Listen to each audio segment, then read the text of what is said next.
Swastiastu. Baik, pada kesempatan kali ini saya akan membawakan presentasi terkait UTS Metabolisme dan Informasi Gen. Nah, sebelum itu, perkenalkan saya Putu Dede Setiawan dengan NIM 19130311019 dari kelas 6A Pendidikan Kimia. Nah, untuk soal yang pertama, yaitu melalui gambar yang diberikan jelaskan tentang metabolisme dalam tubuh makhluk hidup. Nah, untuk bisa dilihat gambar pada slide, yang mana metabolisme merupakan seluruh reaksi kimia yang memiliki tujuan utama untuk mengkonversikan makanan menjadi energi sehingga dapat menjalankan proses pada tingkat seluler, mengonversi makanan menjadi bahan baku penyusun protein, lipid, asam nukleat, serta beberapa jenis karbohidrat dan mengeliminasi limbah metabolis. Nah, umumnya metabolisme terdiri atas dua jenis, yaitu yang pertama ada katabolisme dan anabolisme.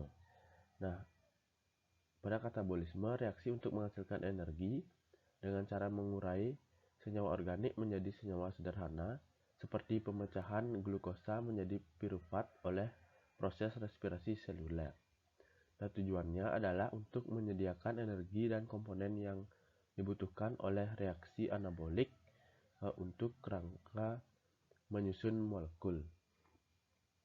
Nah, pada proses anabolisme, reaksi yang memerlukan energi untuk menyusun atau sintesis senyawa sederhana menjadi senyawa organik seperti protein, karbohidrat, lipid, dan asam nukleat dari molekul-molekul tertentu.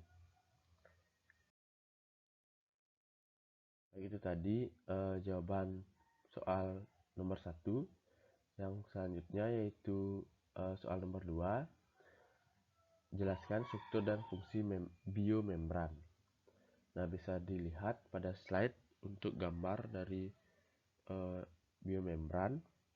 Nah, yang mana adapun struktur dari biomembran adalah sebagai berikut. Yang pertama yaitu lipid membran, yang mana 3 membran utama dalam lipid ini meliputi fosfolipid, glikolipid, dan kolesterol. Nah, untuk yang kedua, protein membran. Protein penyusun membran meliputi molekul intrinsik atau integral dan protein porifer atau ekstrinsik. Nah, untuk yang ketiga yaitu karbohidrat membran. Karbohidrat penyusun membran itu adalah glikoprotein. Nah, untuk selanjutnya, adapun fungsi dari biomembran adalah sebagai berikut, yang mana untuk yang pertama sebagai pembatas antara lingkungan dalam dan luar sel serta di antara lingkungan pada organel dan lingkungan dalam sitoplasma. Yang kedua sebagai pengatur permeabilitas membran terhadap senyawa-senyawa atau ion-ion yang melewatinya. Yang ketiga sebagai protein pengenal dan reseptor molekul-molekul khusus seperti hormon, antigen metabolisme maupun agensia khas seperti bakteri atau virus. Yang keempat sebagai penyusun enzim, dan yang kelima memiliki peran dalam transduksi energi. Baik, itu jawaban dari soal nomor 2. Baik, untuk selanjutnya yaitu soal nomor 3. Jelaskan apa yang Anda ketahui tentang jalur glikolisis, jalur gluconeogenesis, perbedaan proses glikolisis dan gluconeogenesis. Hitunglah jumlah ATP yang dihasilkan oleh metabolisme 5 mol glukosa pada jalur glikolisis aerob. Dan yang kelima, jelaskan sistem pengendalian jalur glikolisis. Nah, untuk yang pertama yaitu jalur glikolisis, bisa dilihat untuk gambar pada slide, yang mana glikolisis atau jalur glikolitik merupakan urutan 10 reaksi langkah yang mengubah satu molekul glukosa atau beberapa gula menjadi dua molekul piruvat dengan pembentukan dua molekul ATP. Glikolisis juga merupakan reaksi tahap pertama secara aerob atau cukup oksigen yang berlangsung dalam mitokondria. Nah, selanjutnya itu yang B, gluconeogenesis atau jalur gluconeogenesis didefinisikan sebagai proses sintesis glukosa dan karbohidrat lainnya dari 3 atau 4 prekursor karbon dalam sel-sel hidup. Nah, proses gluconeogenesis berlangsung terutama dalam hati. Nah, asam laktat yang terbentuk pada proses glikolisis dapat dibawa oleh darah ke hati. Nah, di sini asam laktat diubah menjadi glukosa kembali melalui serangkaian reaksi dalam suatu proses yaitu gluconeogenesis. Selanjutnya yang C yaitu perbedaan proses glikolisis dan gluconeogenesis, yang mana jika dilihat dari aspek definisi, glikolisis yaitu proses mengubah molekul glukosa menjadi dua molekul piruvat. Nah, untuk gluconeogenesis, proses mensintesis glukosa dari prekursor non-karbohidrat, meliputi laktat dan piruvat, intermediate, siklus asam sitrat, kerangka karbon, asam-asam amino, dan gliserol. Nah, dilihat dari aspek bahan, yaitu glikolisis dari glukosa dan gluconeogenesis yaitu dari gliserol, asam amino, dan laktat. Nah, dilihat dari aspek tempat terjadinya, yang mana glikolisis terjadi pada sitoplasma di semua sel, dan gluconeogenesis terjadi di sitoplasma dan mitokondria di organ hati dan ginjal. Nah, dilihat dari aspek jenis metabolisme, yang mana glikolisis yaitu jenis metabolisme katabolisme dan gluconeogenesis yaitu anabolisme. Nah, dilihat dari aspek produk, glikolisis akan menghasilkan molekul piruvat dan gluconeogenesis akan menghasilkan glukosa. Selanjutnya yaitu yang D, hitunglah jumlah ATP yang dihasilkan oleh metabolisme 5 mol glukosa pada jalur glikolisis aerob. Nah, dalam proses glikolisis 1 mol glukosa menghasilkan 2 ATP, 2 NADH, dan 2 asam piruvat. Nah, proses reaksi dekarboksilasi oksidatif molekul glukosa menghasilkan 2 NADH, 2 KOA, dan 2 CO2. Hasil akhir siklus Krebs adalah 6 NADH, 2 FADH, dan 2 ATP. Nah, dan pada rantai transport elektron menghasilkan 34 ATP.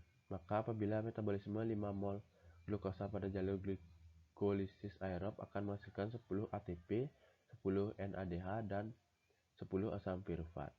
Nah, pada proses reaksi dekarboksilasi melalui glukosa akan menghasilkan 10 NADH, 10 KOA, dan 10 CO2. Nah, kemudian hasil akhir siklus Krebs adalah 30 NADH, 10 FADH, dan 10 ATP. Nah, serta pada rantai transport elektron menghasilkan 170 ATP. Nah, jadi total ATP yang dihasilkan yaitu 190 ATP.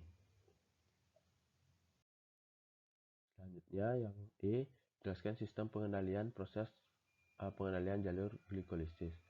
Nah, proses pengendalian jalur glikolisis ini terdapat 3, yaitu heksokinase, fosfofruktokinase, dan piruvat kinase. Untuk yang pertama yaitu heksokinase, yaitu enzim yang mengkatalisis tahap glikolisis irreversibel namun dapat dihambat oleh glukosa 6-fosfat dengan mekanisme penghambatan yang disebut dengan mekanisme penghambatan umpan balik atau negative feedback inhibition. Hambatan pada enzim heksokinase ini dapat memperkuat hambatan pada tahap fosfofruktokinase atau FPK. Nah, untuk yang kedua yaitu fosfofruktokinase, enzim yang mengkatalisis reaksi fosforilasi D-fruktosa 6P menjadi D-fruktosa 1,6 bisfosfat. Untuk fosfofruktokinase diaktifkan oleh fruktosa 6-fosfat, fruktosa 2,6 bisfosfat, adenosin monofosfat atau AMP, dan fosfat inorganik atau PI. Namun enzim ini juga dapat dihambat oleh ATP, sitrat, asam lemak, dan benda keton.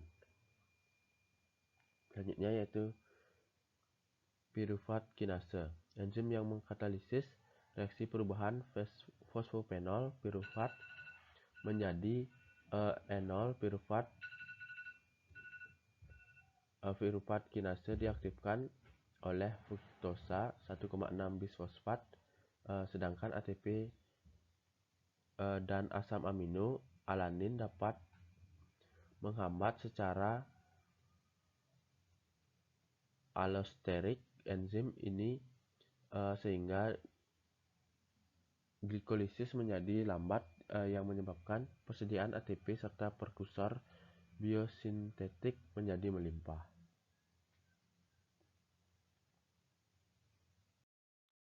Itu tadi jawaban untuk soal nomor 3. Selanjutnya yaitu soal nomor 4. Jelaskan peranan A. Siklus Carry, B. Jalur pentosa fosfat, C. Metabolisme glikogen, D. Pengendalian metabolisme glikogen. Nah, untuk yang pertama yaitu yang A, bisa dilihat gambarnya pada slide, yang mana peranan dari siklus Carry adalah untuk mengendalikan suatu siklus untuk menghasilkan asam piruvate, asam laktat, dan glukosa. Nah, untuk yang B, untuk gambarnya juga bisa dilihat pada slide, yang mana peranan dari jalur pentosa fosfat adalah untuk menghasilkan NADPH, yang mana NADPH ini nantinya digunakan dalam biosintesis yang membutuhkan ekivalen pereduksi.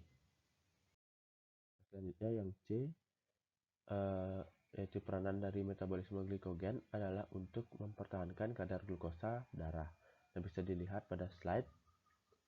Dan untuk yang selanjutnya yaitu peranan pengendalian metabolisme glikogen adalah untuk menghindari pengaruh bersih yang terjadi, yaitu hidrolisis UTP, sehingga disebut siklus yang sia-sia atau tidak berguna. Itu tadi jawaban dari soal nomor 4. Selanjutnya yaitu soal nomor 5. Dengan menggunakan gambar, jelaskan manfaat A. Siklus asam sitrat, B. Rantai pernafasan, dan C. Fosforilasi oksidatif.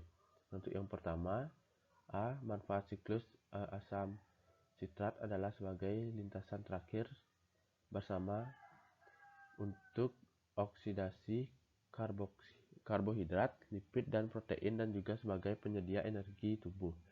Berperan dalam sintesa asam lemak, gluconeogenesis, transaminase, dan deaminasi. Dan untuk gambarnya bisa dilihat pada slide. Dan untuk yang B, yaitu rantai pernapasan, memiliki manfaat sebagai penyedia sebagian besar energi untuk metabolisme melalui fosforilasi oksidatif. Untuk gambarnya bisa dilihat pada slide. Dan untuk yang C, manfaat dari fosforilasi oksidatif adalah sebagai sumber pembentukan ATP pada organisme air. Sebagai contoh, fosforilasi oksidatif menghasilkan 26 dari 30 molekul ATP yang terbentuk pada oksidasi sempurna glukosa menjadi karbon dioksida dan air. Untuk gambarnya bisa dilihat pada slide. Baik, itu tadi jawaban dari soal nomor 5. Selanjutnya itu soal terakhir, yaitu soal nomor 6. Jelaskan dengan gambar perbedaan fotosintesis dengan respirasi.